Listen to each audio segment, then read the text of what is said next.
Hey there, my name is Dina Falconi. I'm an herbalist, educator, the author of Foraging and Feasting and Earthly Bodies and Heavenly Hair. And what's happening in the landscape right now that I want you to check out with me is garlic mustard in flowering stage. So we have this garlic mustard in full bloom, and this is what everybody's afraid of. This is the invasive that folks hate, that also folks love to eat. And I want to talk about it with you. It's a critical time to be able to key it out, to control it, because it reproduces by seed. It doesn't run through its roots. So you want to make sure that if you want to control it regarding its invasiveness, that you harvest it now, or even prior to flower. You don't want to let it go to seed. I'm going to just show you as well at this stage. By the way, this is a biennial of the Brassicaceae family, and it is scientifically called Alliaria Petiolata, and it is a native of Eurasia, but it grows within the United States in hardiness zones 4 to 8. So what's happening here, it's a biennial, and it's in its second year of life, in its flowering stage. It's looking to flower and seed about. And so at this very moment, we can dig the roots up super easily. All the energy of the plant has ascended to the flower. And so if you go into the landscape right now, it's super easy to just pluck it up out with root intact and all. And you can just go in there, shake off the dirt, the lovely dirt which we want, and then the roots come right off. So yeah, come on over, I'll show you how easy that is. So here we are with a clump of garlic mustard actually growing in the golden seal patch. And we don't want to take the golden seal out, which is this amazing plant right here in bloom. And it's interesting that the garlic mustard and the golden seal live okay together. I'm not happy to have garlic mustard take over my golden seal patch, so I definitely want to remove it from here, but you can see that it's doing fine. So I'm going to grab the garlic mustard stalks and I'm going to tug up, and they just really easily come out. You can see, and I want to shake off the dirt because I want the golden seal to be nice and happy, and this is what we remove. So here's the spent root. It's pretty much withered, and then we have the whole plant here. So here's the baby we pulled out. And this root, as I was saying, is no longer active. It's a spent woody story.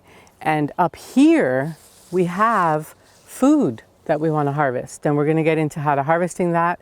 But we do want to remember that is this part up here that we don't want to reproduce if we are trying to control this plant.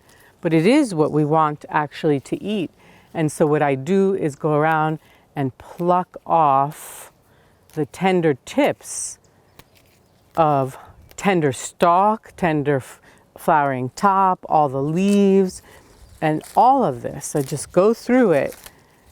By the way, you do want to taste it to make sure you like its flavor, and it'll, that will affect how much you want to use it. But I'm plucking off all the usable parts. Even I can get the basil leaves off on the bottom here too. And all of that, right, that I have just gathered, that's tender, succulent, juicy, vibrant, all of that goes into the salad bowl, the wild green pesto, a saute, a soup, a ragu sauce, a frittata, and so on. So this part, the inedible tough stalk and the drying up root, I've removed the flower and any immature seed, and this part can be laid out and dried out, can be decomposed. I don't have concerns around here with it resprouting from these parts. The part you really want to be concerned about is that flower and that seed. And if the root, of course, is vibrant, then that's of concern, but this is not vibrant anymore. It's woody and dried out. So the idea is to control your garlic mustard as necessary within your landscape. I want to make sure you know how to ID this in its flowering stage, so we're going to go to that right now. and maybe just touch again upon the parts you're going to harvest to eat. Here we've got its root, and we're moving up the plant, and we get into basal leaves right here, these lower leaves, which are really no longer looking good for food, in my opinion. They're what we eat earlier in its life cycle.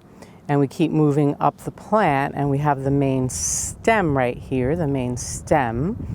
And we have aerial leaves starting to form. I'm hoping you are seeing them. They are oppositely arranged.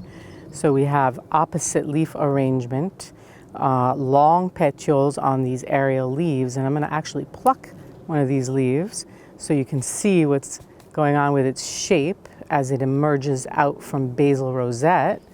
And it's starting to shapeshift and become more triangular or heart-shaped.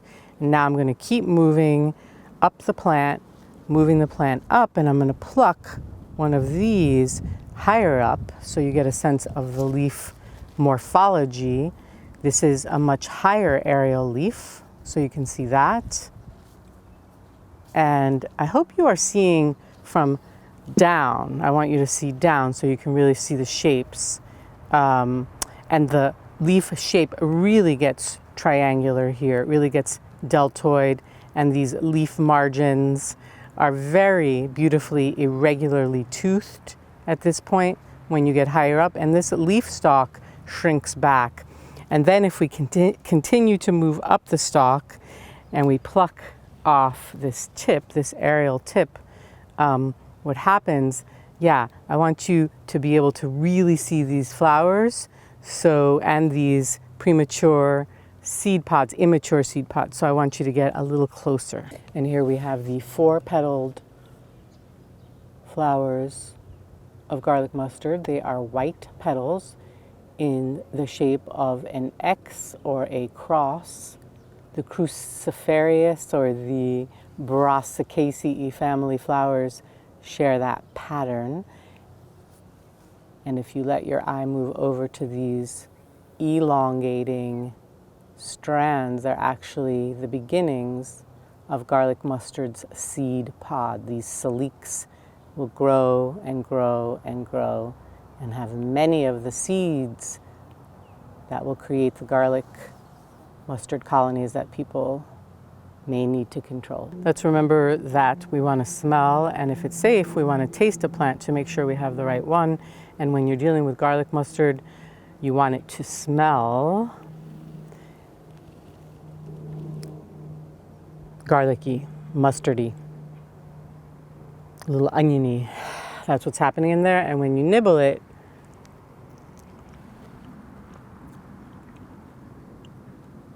it has the garlicky, mustardy pungency and slight bitterness as well. So you want those smell, flavor, you want the smell, flavor profile to confirm you have the right plant. Seeds are how garlic mustard propagates. So if you wanted to control this invasive, you want to make sure it doesn't go to seed. And I do like small or good amounts of this in my landscape, and it does not invade. My golden seal patch is doing great, and the woodlands are not invaded by it, but I do know that it can be a serious issue in some situations, in which case you want to be much more aggressive than I am, and you want to make sure you do not let it go to seed. So let's recap.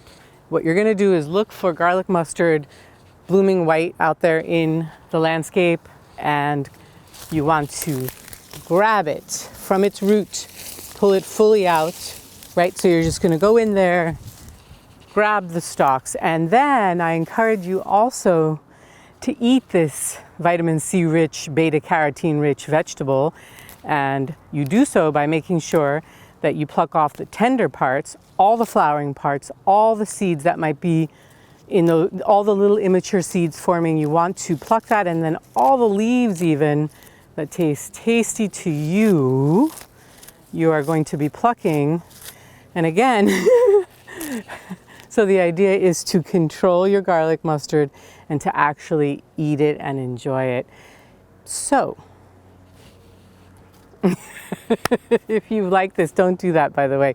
The point is, you don't want those seeds to develop, but I don't think they would at this point. The idea is that was my salad bowl or my frying pan or my soup pot. So if you've enjoyed this and you would like more, check out my online course, Wild Food Health Boosters and Herbal Remedies, at wildfoodhealthboosters.com. See you next time.